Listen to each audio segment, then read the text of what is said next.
Hai, masih bersama saya, Mr. Z bicara. Tentu saja bicara tentang kebenaran berdasarkan fakta, data, dan realita. Teman-teman, kita tuntaskan ya pembahasan ya mengenai Mbak Imbong dan Paula Verhoeven ya.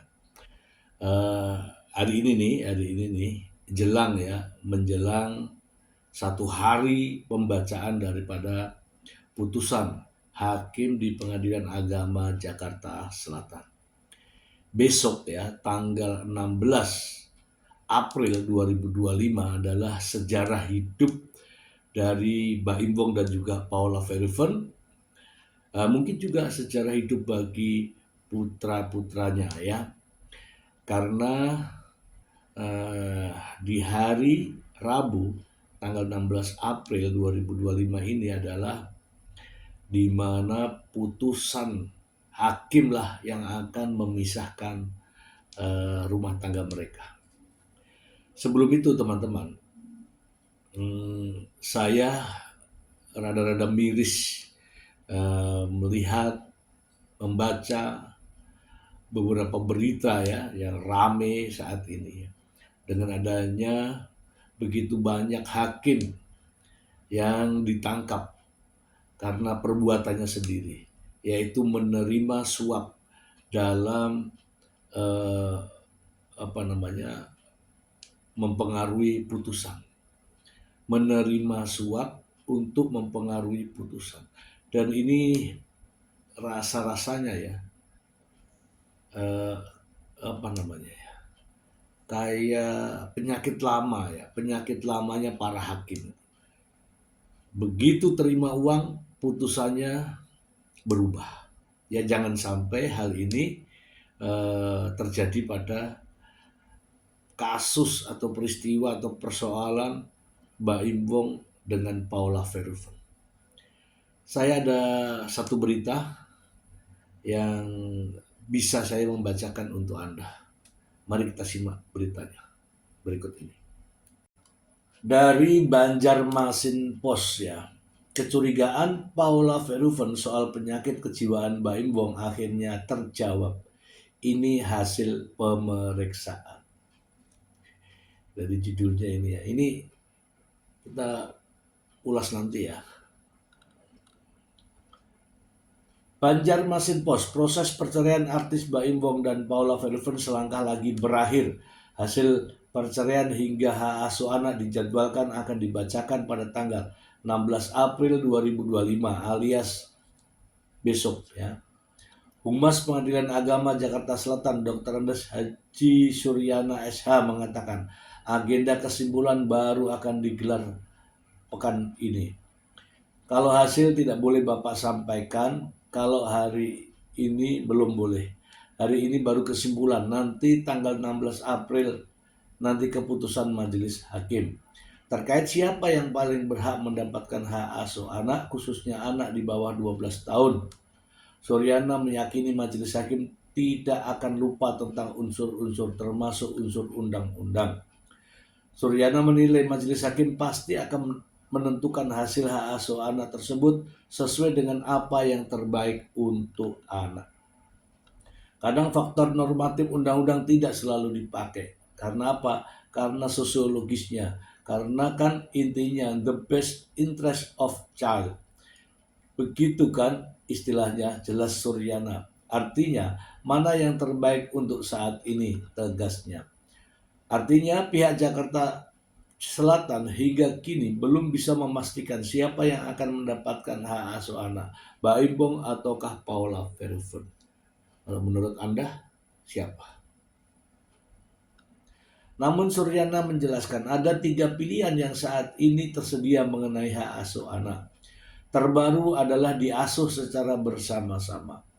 Peluang hak asuh anak diasuh secara bersama-sama juga berpeluang terjadi pada rumah tangga Mbak Imbong dan Paula Verhoeven.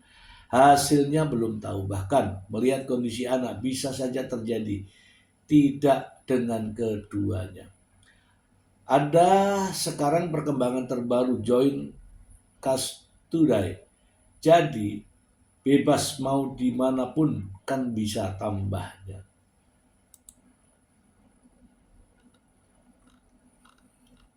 Termasuk yang tren sekarang. Jadi begitu, ibu bapaknya memberikan keleluasaan dimanapun anak berada untuk memberikan perhatian. Jadi sekarang ada 3 pilihan. Dengan ibunya bisa, dengan bapaknya bisa, bisa bersama-sama. Apalagi joint custody itu benar-benar disepakati oleh mereka itu. Lebih hebat. Mungkin ada kasus lain, ada yang seperti itu. Jadi kesepakatan ditentukan oleh mereka sendiri, bukan pengadilan agama jelasnya. Di sisi lain, jelang putusan cerai itu, Mbak Ibong mengungkap hasil pemeriksaan kesehatan fisik dan mentalnya.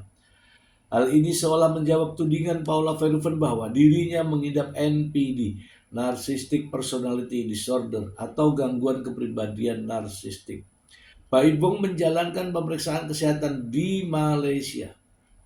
Nah, Baim memberitahu hasil pemeriksaannya lewat unggahan Instagram baru-baru ini.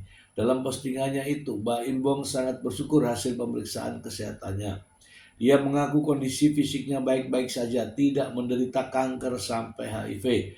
Alhamdulillah saya sehat, gak ada kanker, tumor, HIV, atau penyakit yang lainnya. Meski begitu, Baim mengakui kadar kolesterolnya yang tinggi. Ini terjadi karena dia masih sering mengkonsumsi seafood, keju, dan daging merah. Cuman kolesterol aja tinggi. Karena masih suka makan seafood, keju, sama daging merah. Tapi semua oke, sambung Baim Wong. Bukan tes kesehatan fisiknya, Baim juga pernah melakukan tes kesehatan mentalnya di waktu yang berbeda.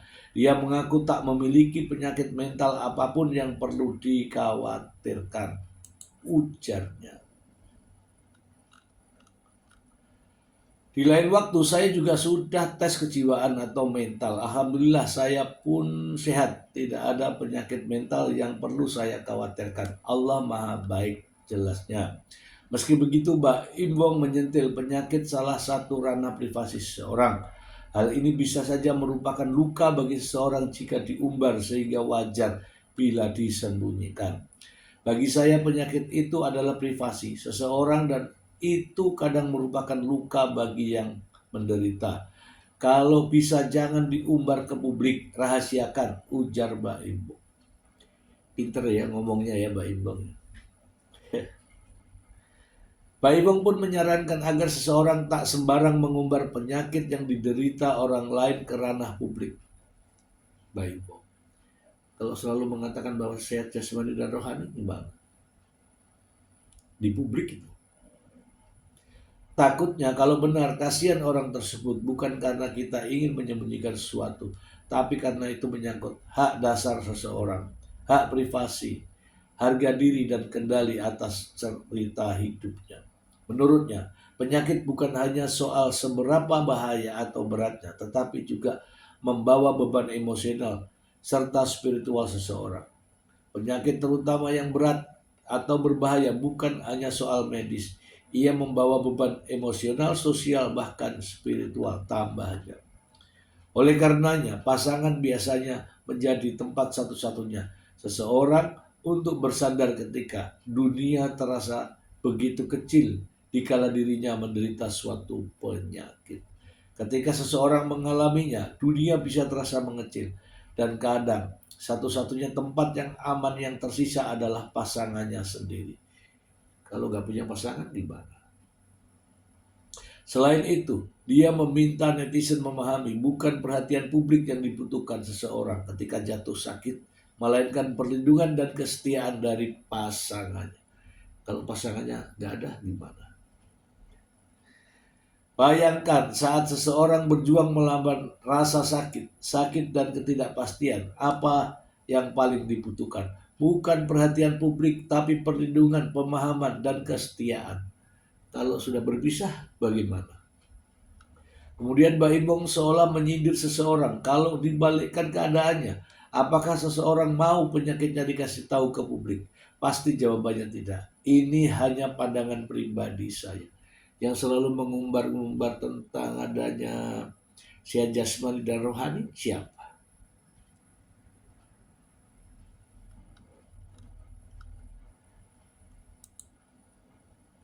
Kita lanjut ya.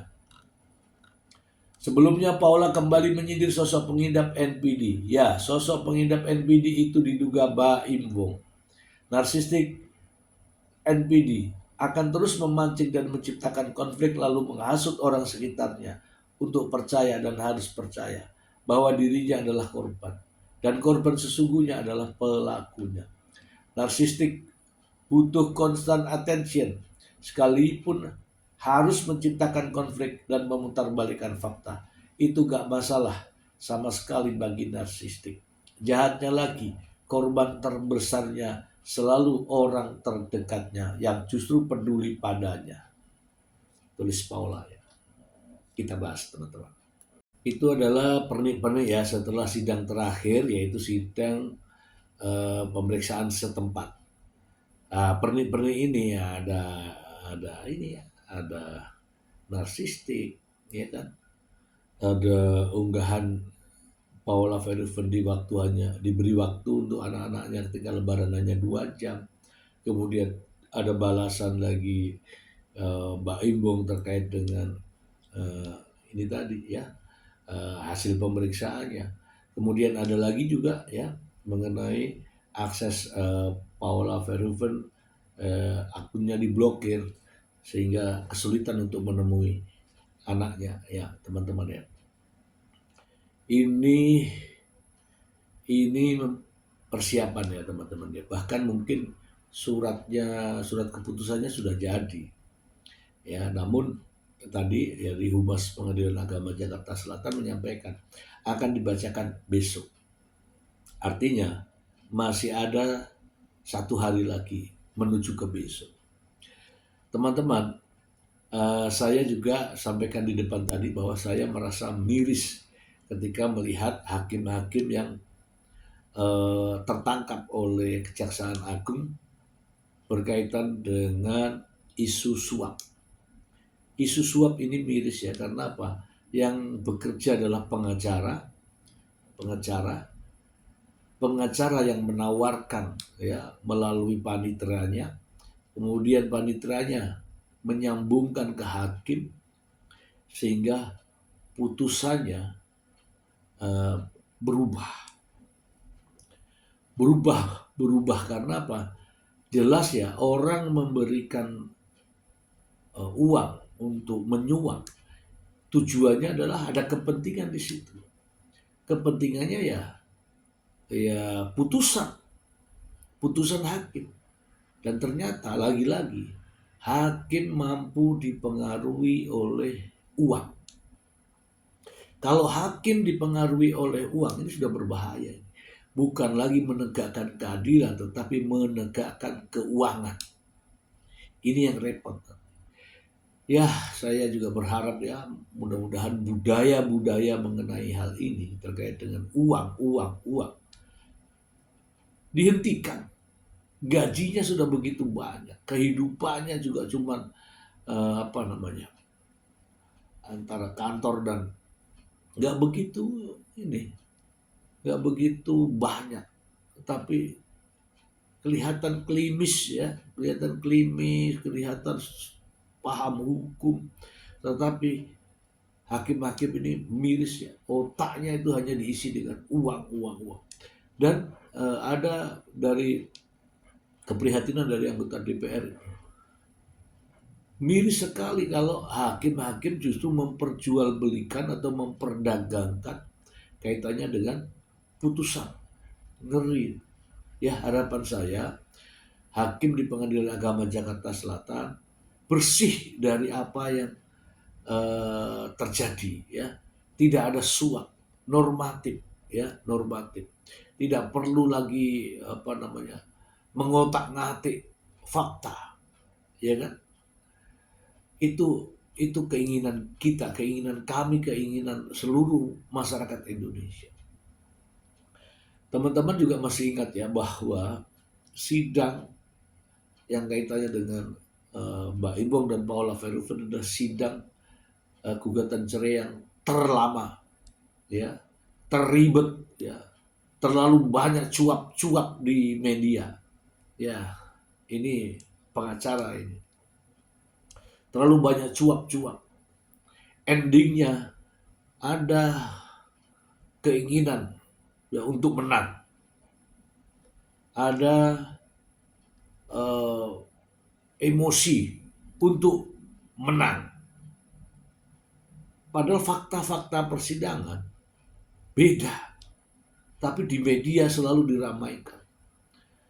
Ya, macam-macam.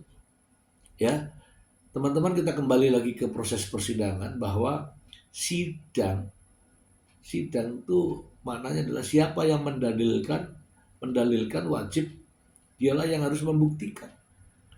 Yang mendalilkan adalah Baim Wong dengan isu adanya perselingkuhan. Perselingkuhan ini harus dibuktikan. Kalau memang tidak bisa dibuktikan, hakim juga akan menilai bahwa perselingkuhan itu tidak ada. Nah, ada kepanikan di sana. Ketika perselingkuhan tidak bisa dibuktikan, muncullah isu baru, yaitu dengan adanya trauma anak. Trauma anak inilah yang selalu dikemas sampai terakhir. Sementara kedekatan anak dengan ibunya ini karena dibatasi oleh bapaknya, sehingga kedekatannya ya kalau ketemu aja. Ya, ketika ketemu kita lihat bahwa begitu kangennya anak-anak ini. Jadi perselingkuhan tidak bisa dibuktikan, trauma anak sudah bisa dijawab bahwa tidak ada yang namanya trauma anak. Lantas apalagi yang mau diragukan? Tidak perlu lagi diragukan, hakim memutuskan proses perceraian ini tentu saja dengan fakta-fakta yang ada. Ketika perselingkuhan tidak bisa dibuktikan, ketika trauma anak tidak bisa dibuktikan, hakim kembali lagi harus berpedoman pada kompilasi hukum Islam. Di antara keduanya ada permasalahan, ada. Itulah yang menyebabkan mereka bercerai. Namun permasalahan itu bukan perselingkuhan. Sehingga hakim seharusnya melihat dari situ. Jadi terhadap anak yang masih usia 12 tahun ke bawah, di bawah usia 12 tahun, akibat perceraian, hak asuhnya diberikan kepada ibunya. Itu yang sesuai dengan aturan. Jika ada hak asuh diberikan kepada ayahnya, itu karena ada penilaian bahwa sang ibu memiliki perilaku buruk. Bisa dilihat dari Paula, perilaku buruk yang mana. Kedua, si ibu sedang menjalani hukuman atau dalam proses hukuman atau di penjara. Adakah hal semacam itu di Paula Verhoeven?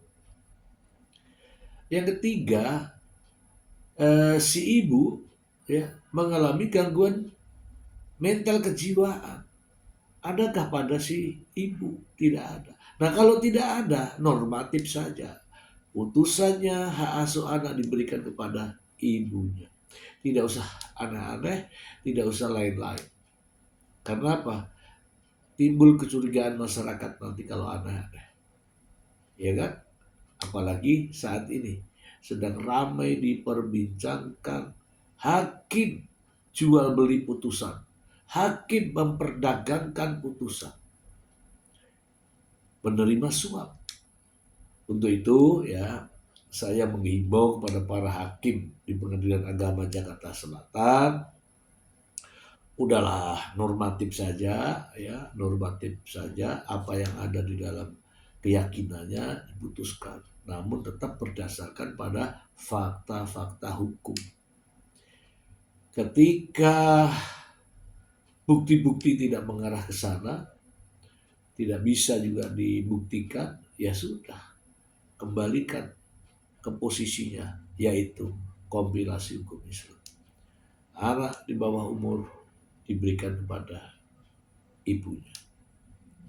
Jika sudah ada janji-janji atau jika sudah menerima sesuatu atau jika nantinya akan menerima sesuatu, sebaiknya semua itu dibatalkan, dikembalikan, daripada terjadi masalah di belakang hari hanya gara-gara duit mampu mempengaruhi keyakinan hakim dalam mengambil keputusan sehingga rusak institusi, nama baik keluarga, jadi semuanya tercemar. Ini harapan saya, hakim lebih menempuh jalur yang lurus, on the track, tidak perlu lagi dengan janji atau dengan pemberian atau dengan hadiah. Pure saja, putuskan sesuai dengan kompilasi hukum Islam.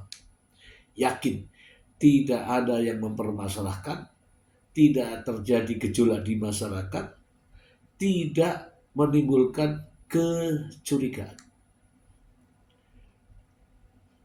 Ini apabila terjadi penyuapan dan mempengaruhi putusan, maka menimbulkan tanda tanya di masyarakat. Ya, saya berharap hakim memegang teguh sumpah dan janjinya sebagai seorang hakim, mewakili Tuhan dalam keadilan dan kebenaran di dunia. Bagaimana menurut Anda? Semoga bermanfaat. Terima kasih.